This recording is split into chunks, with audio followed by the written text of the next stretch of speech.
Giving Day is back. We are raising $50,000 for the Student Hardship Fund in a single day. Your gifts will be matched dollar for dollar thanks to a generous $25,000 commitment from our Giving Day challengers. We know that the learning environment and opportunities provided at Morrisville are unique and practical.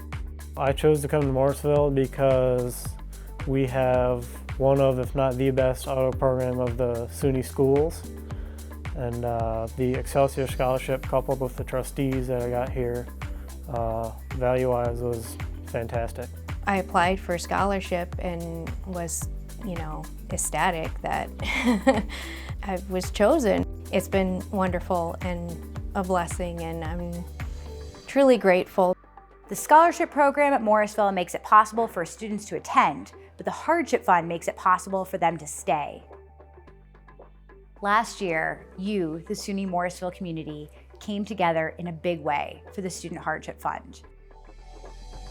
Those students are going to go on to graduate, have fulfilling careers, and serve their community because of your help. This year, my wife Jan and I have chosen to be challengers for Giving Day. Throughout the years that we have been part of the Morrisville community, we've seen firsthand just how resilient many of our students can be. But all of those students at some point can use a little help.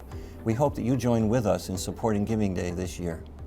I hope you'll join us in supporting students by funding the Hardship Fund for another year. Please make your gift today.